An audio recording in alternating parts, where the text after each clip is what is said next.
Boa tarde a todas e a todos. O meu nome é Rui Valente e sou o diretor do Sicopna. Como é de conhecimento geral, o setor da construção civil tem tido um crescimento acentuado nos últimos anos. No entanto, enfrenta um enorme desafio, que é a falta de mão de obra qualificada, como aliás tem vindo a referir com bastante ênfase o presidente da AICOPNA. Do mesmo modo, também o Sicopna, enquanto centro de competências da formação profissional para o setor da construção, enfrenta o desafio de colocar no mercado de trabalho profissionais qualificados. E esse desafio é tanto maior quando sabemos que ainda existe atualmente um estigma social que recai sobre as profissões do setor e que urge ultrapassar e vencer. O setor modernizou-se, tem vindo a incorporar inovação tecnológica. Os processos e os modelos de construção evoluíram e com eles também as profissões. Novas competências são requeridas aos trabalhadores. A industrialização da construção tem vindo a transpor para o setor uma forte componente de digitalização. Por outro lado, a sustentabilidade e o ambiente são atualmente fatores incontornáveis na construção. É neste contexto que o Sicopna tem vindo a fazer um esforço significativo no ajustamento e adaptação dos seus programas de formação. E pretende prosseguir e intensificar este desafio, ansiando a revisão urgente do Catálogo Nacional das Qualificações. Neste novo ciclo do 5º às 5, queremos explorar estes e outros temas, procurando satisfazer as expectativas do nosso público, tanto as empresas como os profissionais. Obrigado pela vossa participação e um bom webinário.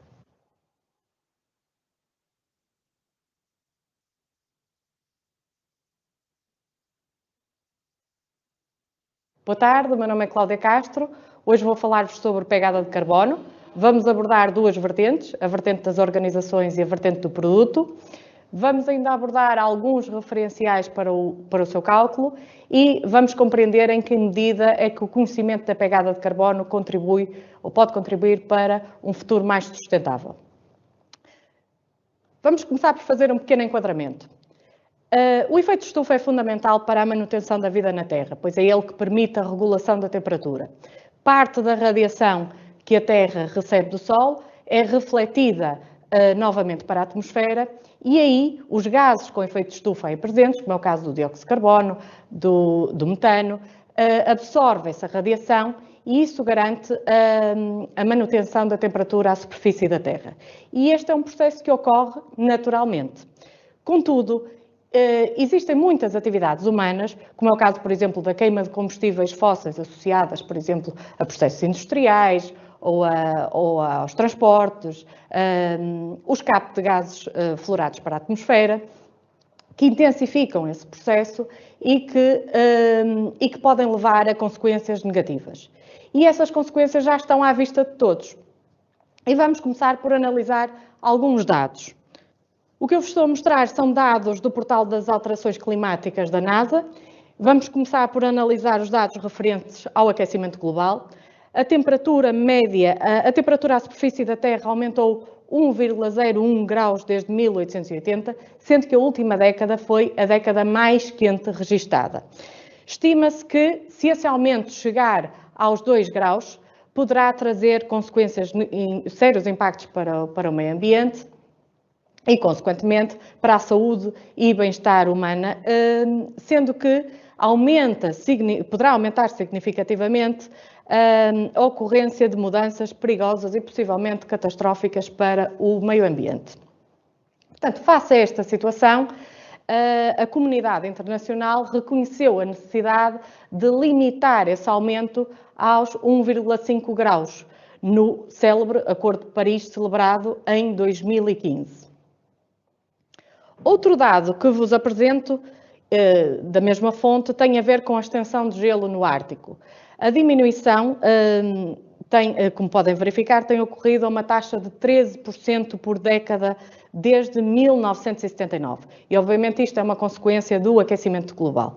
Uma outra consequência é o aumento do nível do mar. Portanto, como podem verificar, tem-se registrado um aumento de cerca de 3,4 milímetros por ano desde 1993, sendo que se estima que nos últimos 100 anos houve um aumento de cerca de 178 milímetros.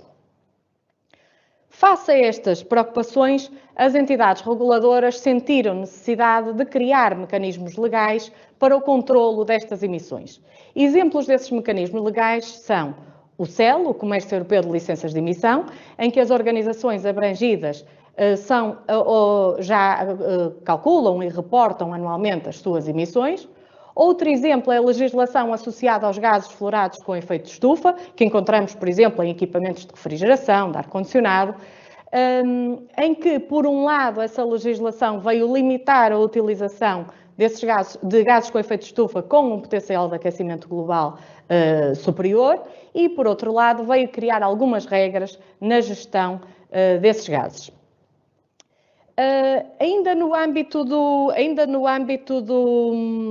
enquadramento legal, importa também referir, e mais recentemente, a Lei de Bases do Clima, que vem reforçar a necessidade de controlar as alterações climáticas, incluindo, e de uma forma expressa, a importância do conhecimento da pegada ecológica de produtos e serviços como um mecanismo de tomada de decisões conscientes por parte dos consumidores. Têm também surgido novos referenciais de certificação em que o cálculo e monitorização da pegada de carbono é um requisito incluído nesses referenciais. Tem-se também notado uma crescente pressão comercial por parte dos clientes para o cálculo e monitorização da pegada. Portanto, daí a crescente importância deste tema. Feito este enquadramento, importa então perceber o que é a pegada de carbono. Como já referido, existem várias atividades que contribuem para a emissão de gases com efeito de estufa. A produção de eletricidade, atividades industriais, do transporte, a deposição de resíduos, entre outras.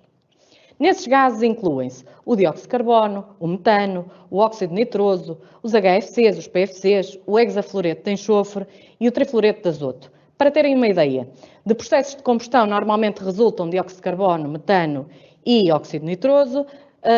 O metano também está associado à exploração pecuária. Os HFCs encontramos, por exemplo, em equipamentos de refrigeração e de ar-condicionado. E o hexafluoreto de enxofre encontramos, por exemplo, em comutadores elétricos.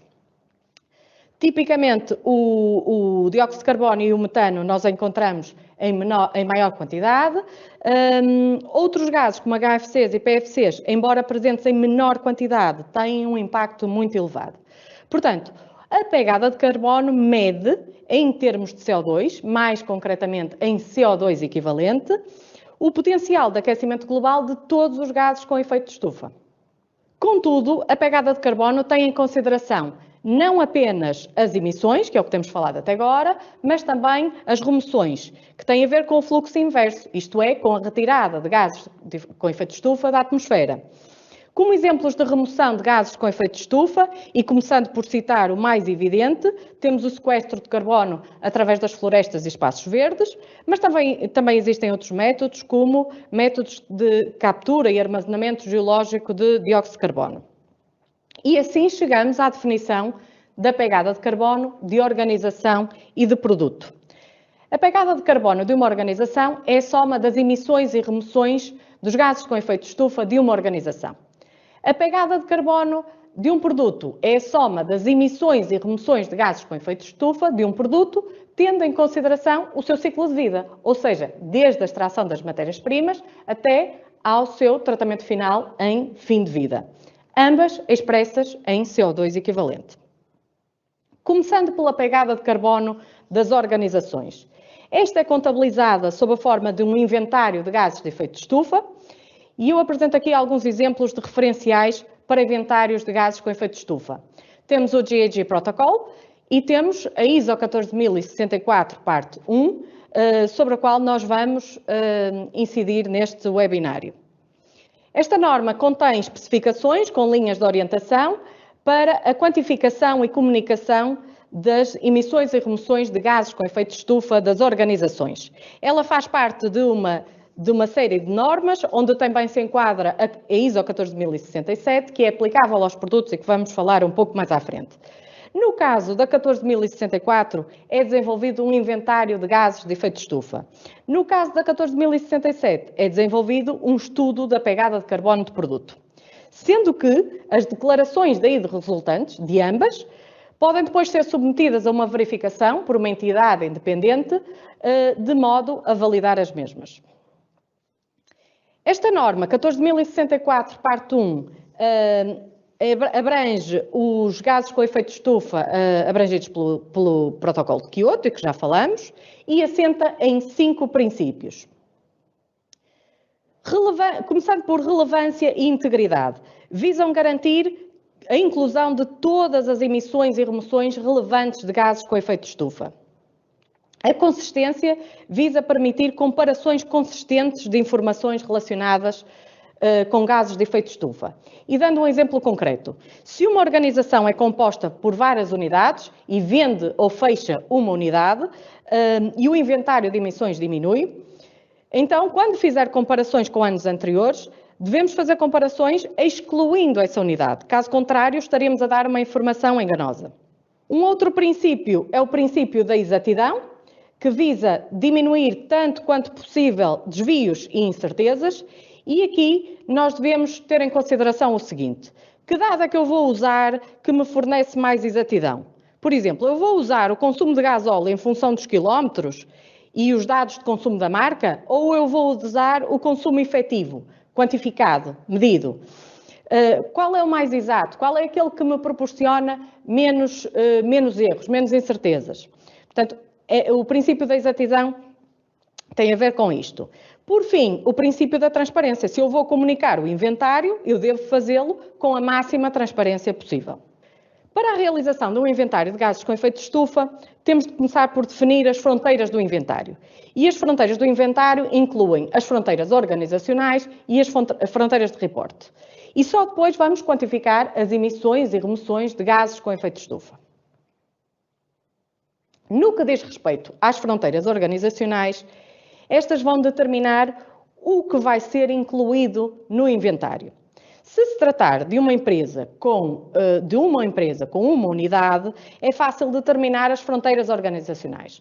Contudo, se se tratar de um conjunto de empresas, há necessidade de definir um critério para determinação do que vai ser incluído, que pode ser o critério do controle operacional ou financeiro ou o critério da participação no capital. E dando um exemplo concreto, vamos imaginar que a empresa A detém 100% da empresa B e 30% da empresa C.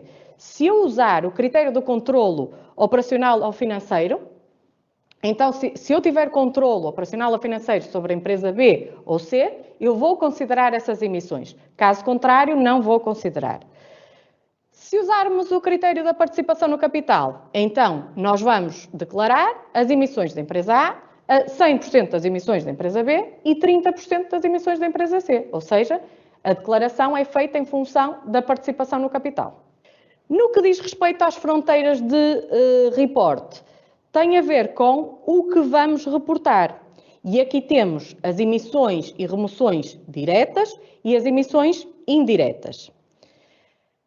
As emissões diretas são as abrangidas pela categoria 1 da norma e é obrigatório reportar. As emissões indiretas são as relativas à aquisição da energia, que é a categoria 2 da norma, e a outras emissões, que são as categorias 3 a 6 da norma. Neste caso, portanto, nas emissões indiretas, apenas é obrigatório reportar se significativo. Portanto, terá que ser feita uma avaliação.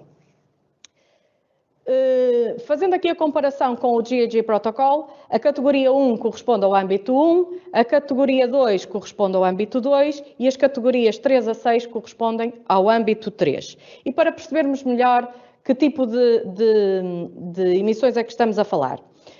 Emissões diretas, âmbito 1, por exemplo, a combustão de gás numa caldeira necessária para um processo industrial, os veículos da organização, a fuga de gás fluorado a partir de um equipamento de refrigeração.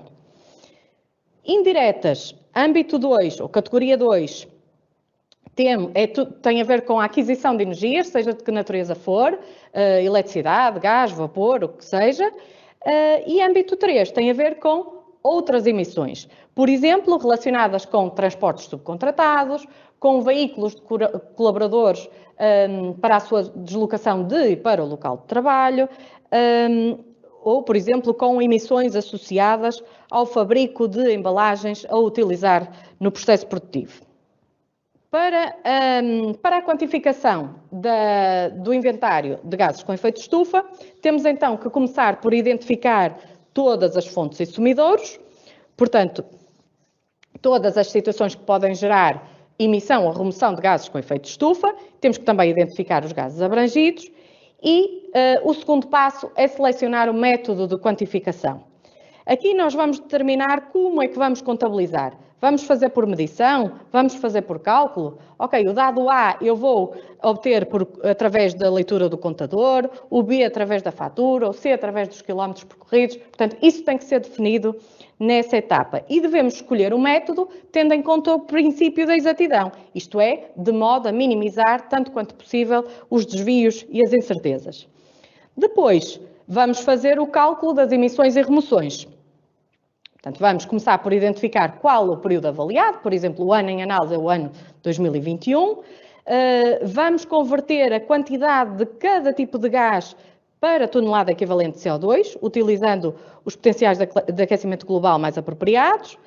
E, por fim, vamos determinar aquele que é o ano base. O que é isto do ano base? O ano base será tomado como referência para o inventário, a partir do qual serão feitas comparações.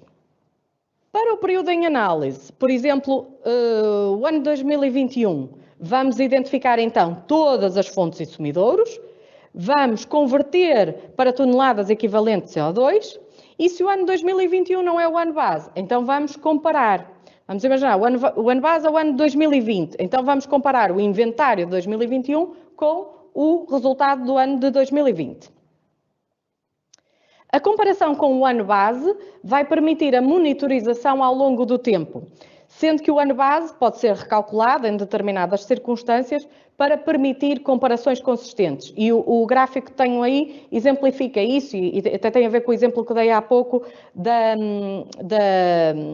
retirada de uma determinada instalação do âmbito da empresa. Portanto, neste caso, nós temos o ano 1, que é o ano base, no ano 2, houve um aumento das emissões como resultado do aumento da produção e no ano 3 houve uma diminuição das emissões, mas porque deixou de estar associada a fábrica C à organização. Este é um dos exemplos em que deve ser calculado o ano base para nos permitir comparações mais consistentes. Portanto, como podemos ver, através do recálculo conseguimos perceber que, tendo em consideração as unidades agora abrangidas, a A e a B, mantêm-se exatamente as emissões do ano 2 para o ano 3. No que diz respeito a produtos, trago-vos também aqui alguns exemplos de referenciais para o cálculo, como é o caso do referencial PAS 2050, do referencial do GHG Protocol para a contabilização e report, e a ISO 14067, sobre a qual vamos incidir. A ISO 14067 estabelece requisitos e linhas de orientação para a quantificação da pegada de carbono de produtos e assenta em 11 princípios. O primeiro princípio é o princípio da perspectiva do ciclo de vida. De forma que temos que ter em consideração todo o ciclo de vida de um produto, desde a aquisição da matéria-prima, produção, transporte, distribuição, utilização, até ao fim de vida, até ao seu tratamento em fim de vida. É importante perceber quais são as etapas do ciclo de vida que são abrangidas. E vou dar um exemplo, carro elétrico versus carro a combustão. Qual é aquele que tem menor pegada? De acordo com estudos já efetuados, o carro elétrico tem uma pegada menor. Contudo, se nós restringíssemos esta análise à etapa do ciclo de vida produção, teria uma pegada superior como resultado da produção de baterias. Contudo, analisando todo o ciclo de vida do produto, a pegada do carro elétrico é inferior. Outro princípio que está subjacente a esta norma é a abordagem relativa e unidade funcional ou declarada. O estudo da pegada de carbono deve ser estruturado em torno de uma unidade funcional ou declarada e os resultados calculados em relação a essa unidade. E eu tenho aqui uma imagem, que é um exemplo disso, em que é uma embalagem de sumo, em que a pegada de carbono é declarada por gramas de CO2 por 250 mililitros de sumo. Ou seja, neste caso, a unidade funcional é 250 mililitros. Portanto, eu no final do meu cálculo da pegada de carbono, eu vou ter um resultado expresso em gramas de CO2 por unidade funcional ou declarada. Aqui importa referir que se existirem orientações específicas para a categoria de produto, os PCRs, os Product Category Rules, devem ser utilizadas as unidades aí especificadas. E vou dar exemplos. No caso do vinho, a unidade especificada são 0,75 litros. No caso da água, a unidade especificada são 100 mililitros. No caso de detergentes líquidos para lavagem da roupa domésticos, a unidade declarada é uma carga de 4,5 kg de roupa. Portanto, sempre que existirem estas orientações específicas para a categoria de produtos, elas devem ser utilizadas. Outro princípio é o princípio da abordagem iterativa. Se aplicar as fases do ciclo de vida no meu estudo de uma forma sistemática, eu vou obter resultados mais consistentes e comparáveis. Temos um outro princípio, que é da prioridade da abordagem científica. Devemos tomar decisões baseadas preferencialmente em abordagens científicas ou em convenções internacionais relevantes e válidas. À semelhança do que vimos para as organizações, também aqui temos o princípio da relevância e da integridade, que visa a inclusão de todas as emissões e remoções relevantes para a pegada de carbono do produto. Temos ainda o princípio da consistência, os pressupostos, métodos e dados aplicados da mesma forma, devem ser aplicados da mesma forma em todo o estudo da pegada de carbono do produto. E temos ainda o princípio da coerência, e para explicar de uma forma mais simples, se dois produtores de água engarrafada se guiarem pelos mesmos documentos orientativos, portanto, documentos orientativos para a categoria de produtos, isso irá permitir uma melhor comparação das pegadas de produtos dos dois produtores. Outro princípio, à semelhança do que vimos para as organizações, é a exatidão, que visa diminuir tanto quanto possível desvios e incertezas. E, por fim, temos a transparência, portanto, divulgar as informações de uma forma aberta, abrangente e compreensível, e evitar a dupla contagem. E aqui vou dar um exemplo prático para perceberem melhor. Vamos imaginar que um produto é convertido, numa primeira fase, em semi-acabado. Portanto, um produto dentro da embalagem. E, posteriormente, ele é convertido em produto acabado. Por exemplo, só rotular, depois. Tem que se ter especial atenção para evitar que a contabilização dos consumos, por exemplo, da embalagem, seja efetuada 2 vezes. Temos assim que definir uma metodologia de quantificação da pegada de carbono de produto, que depois se irá refletir num estudo da pegada de carbono. E os passos para essa quantificação são os seguintes. Primeiro, começar por estabelecer a unidade funcional ou declarada, que já falamos atrás. Depois, estabelecer os limites do sistema. E aqui, em termos de limites, estamos a falar de quê? Qual é o limite temporal? Portanto, qual é o período de tempo a que diz respeito o meu cálculo, por exemplo, diz respeito ao ano 2021, e que processo ou etapas do ciclo de vida é que são incluídas. E aqui nós podemos ter todas as etapas do ciclo de vida incluídas, portanto, neste caso é uma abordagem cradle to grave, portanto, do berço à cova, ou podemos limitar etapas do ciclo de vida, como é o caso, por exemplo, do cradle to gate, portanto, do berço ao portão, normalmente utilizado quando há dificuldade de obtenção de informação ajusante, por exemplo, na utilização, consumo, fim de vida do produto, e temos ainda a abordagem gate to gate, portanto, entre portas. Esta é utilizada se houver dificuldade na obtenção de informação a montante e a jusante. Naturalmente que quando divulgarmos a pegada deve ficar claro quais as etapas do ciclo de vida que estão incluídas. Depois, passamos para a análise do inventário do ciclo de vida do produto. Esta etapa envolve a compilação e quantificação de todas as entradas e saídas do produto ao longo do seu ciclo de vida. E eu tenho aí um exemplo do vinho engarrafado. O que é que nós temos como entradas? Temos a uva, temos a garrafa, temos as rolhas, as caixas, a eletricidade, a água, etc. O que é que temos como saída? Temos o próprio vinho engarrafado, temos os resíduos que são gerados, as águas residuais, etc. Portanto, é este levantamento que é feito nesta etapa.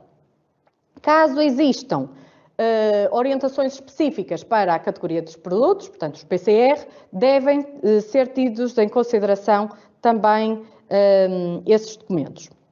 Depois procede-se à recolha de dados e à validação. A validação pode envolver balanços de massas, balanços de energia, por exemplo. Por fim, temos a avaliação do impacto do ciclo de vida. Aqui aplicamos os fatores de emissão, que nos vão permitir a conversão das quantidades apuradas em equivalente CO2 e assim perceber o potencial impacto do produto. Aqui é importante ter em consideração, caso existam, os tais documentos orientativos para as categorias de produto. Os resultados da quantificação da pegada de carbono são então documentados num relatório, que é o estudo da pegada de carbono do produto, sendo o resultado declarado em termos de massa de CO2 equivalente por unidade funcional ou declarada. Portanto, o exemplo que demos há pouco, X gramas de CO2 por 250 ml de sumo, por exemplo. À semelhança do que falamos para as organizações, monitorizar é fundamental. Neste caso, quer para as várias tipologias de produto, para percebermos os que têm um potencial impacto ou pegada superior, quer ao longo do tempo, para percebermos o resultado das medidas de redução implementadas. Trago-vos aqui alguns exemplos de medidas de redução da pegada de carbono, quer ao nível das organizações, quer ao nível do produto. Ao nível das organizações, alguns exemplos. O reforço da eficiência energética, por exemplo, através da instalação de painéis fotovoltaicos, através da substituição de equipamentos produtivos por equipamentos mais eficientes, do ponto de vista energético, a gestão de viagens e transportes, por exemplo, privilegiar reuniões remotas sempre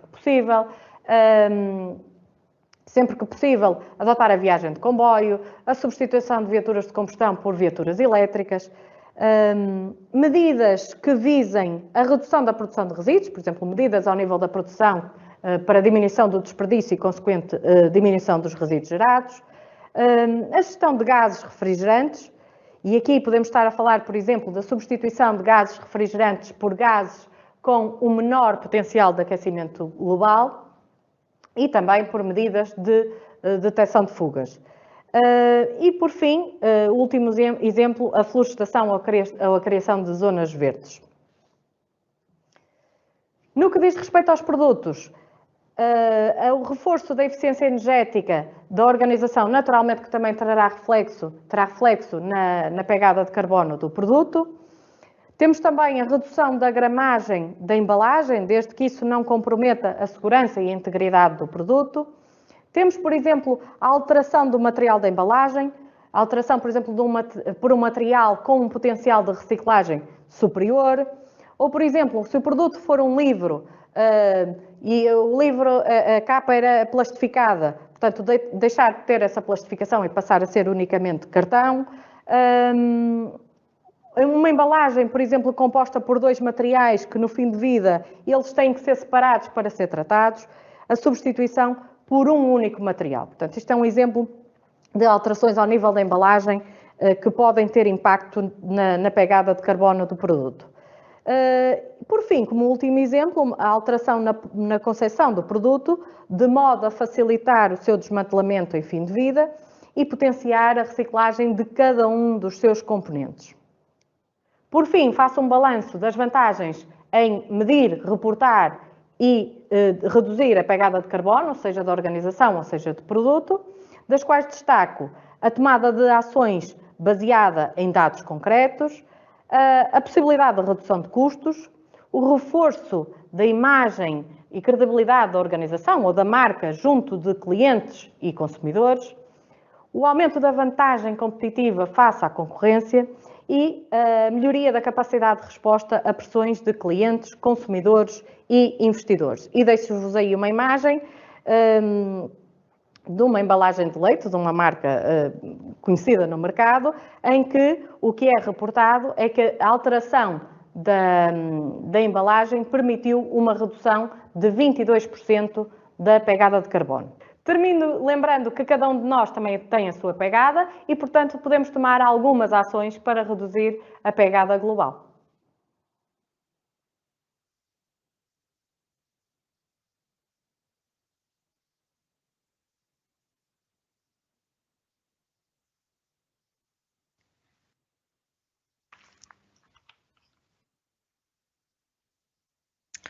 Olá, boa tarde a todos.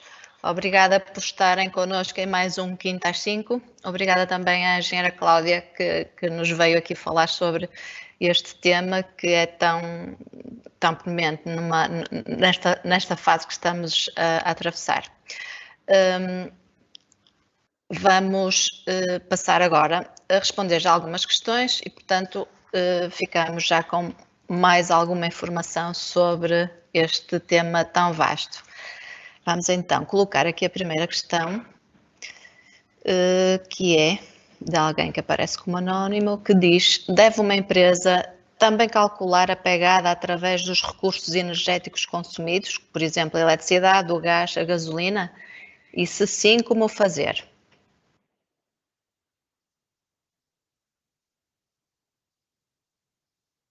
Sim, precisamente para o cálculo da pegada de carbono de organizações, temos precisamente que ter em consideração esse consumo de eletricidade, que falamos aqui que é o âmbito 2 ou categoria 2, do gás, da gasolina, de tudo que é frota da organização, e depois, se formos ao âmbito 3, ainda podemos ir a outros consumos também. Portanto, sim, tem que ser considerado.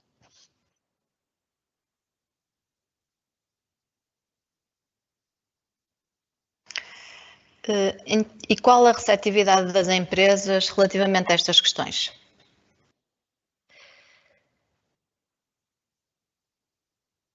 As empresas estão cada vez mais sensíveis para este tema. Como eu referi no enquadramento, existem alguns mecanismos legais que já impõem alguns requisitos às empresas e, por outro lado, também uma crescente pressão por parte de clientes, por exemplo, para o cálculo da pegada de carbono. Além disso, existem metas que estão definidas a nível europeu, até 2050, e, portanto, depois cada um dos setores de atividade terá necessariamente que implementar medidas para conseguirmos atingir essas metas que vão de encontro àquilo que foi estabelecido no Acordo de Paris.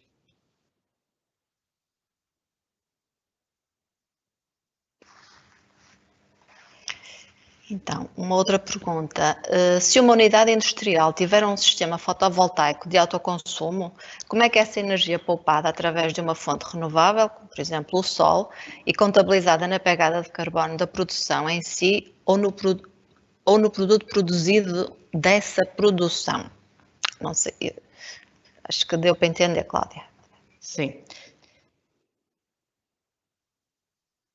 Portanto, se temos numa unidade produção de energia através de fotovoltaico, então significa que aquilo que nós vamos consumir da rede será inferior, será uma quantidade inferior.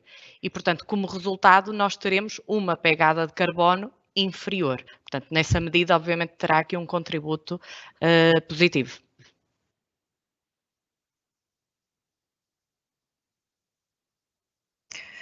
O Filipe Souza pergunta: numa unidade de produção de agregados britados, portanto indústria extrativa, onde existe grandes equipamentos móveis, consomem gasóleo e fixos, consomem eletricidade, como se contabiliza a pegada de carbono e se faz refletir no preço dos produtos produzidos?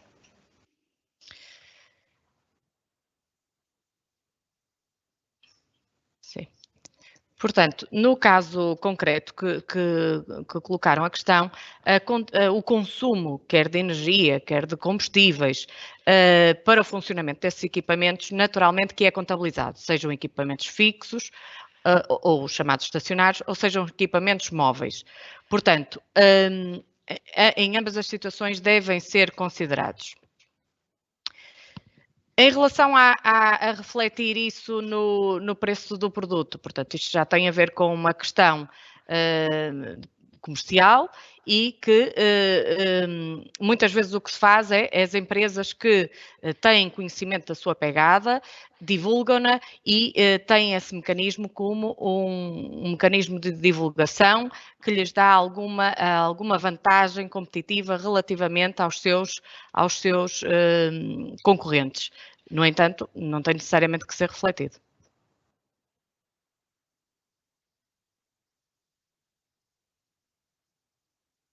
E alguém pergunta também qual é a entidade que em Portugal faz o controle destes registros e relatórios.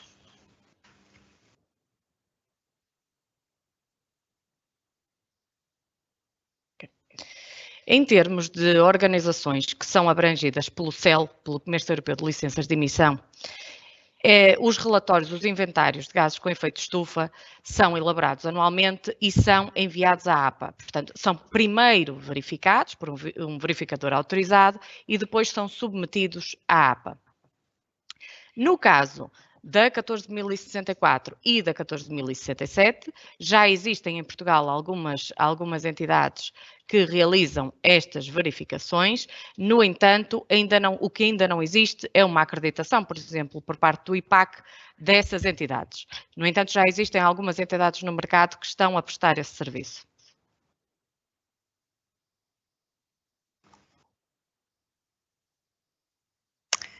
E então, como última questão, alguém pergunta qual é a formação que se pode fazer para poder fazer os cálculos da pegada de carbono.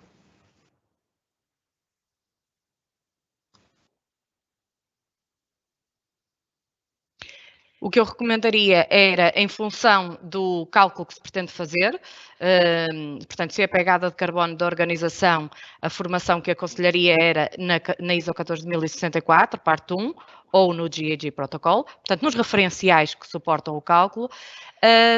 No caso de pegada de carbono de produto, também nos referenciais que o suportam, como por exemplo a 14.067, de modo a poderem aprofundar melhor os requisitos e as linhas de orientação que aí são descritos.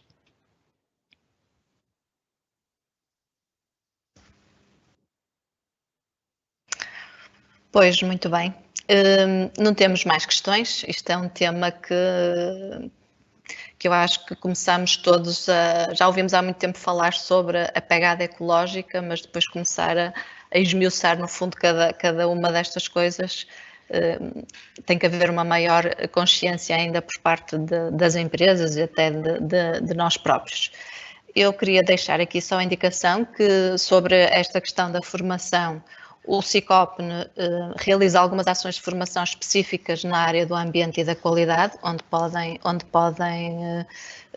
aprender sobre esses temas. Aliás, vai começar agora uma formação no dia 4 de abril, não sobre a pegada do carbono específica, mas certamente será abordado este tema. Sobre a qualidade, também temos, é uma questão de consultarem o nosso site nas ações a iniciar e à partida terão indicação, ou então na área de adultos, se forem à área do ambiente e da qualidade, conseguem ver as formações que temos disponíveis para esta área. Hoje terminamos mais um ciclo de webinários, portanto vamos iniciar agora um novo ciclo que nós temos definido para abril e maio e vamos ter 4 temas também que me parecem interessantes e sempre de acordo com aquilo que as pessoas nos vão solicitando. Vamos ter um primeiro no dia 7 de abril, que é sobre o comportamento térmico de edifícios de habitação. Depois vamos ter um sobre a segurança, que é trabalhos em atmosferas explosivas, no dia 28 de abril. E depois em maio, 12 e 26, vamos ter um de acessibilidades para todos e sustentabilidade na construção. Portanto, nestas 2 datas. E eu, para além de vos ter dito já que podem consultar o nosso site, consultar também as nossas redes sociais, e lá ficarão por dentro de todos os temas e com conhecimento e a possibilidade de se inscreverem já para este próximo ciclo de webinários. Obrigada a todos, obrigada à engenheira Cláudia por nos ter falado sobre este tema e até ao próximo dia 7, que é o nosso próximo quinta às 5. Obrigada, boa tarde.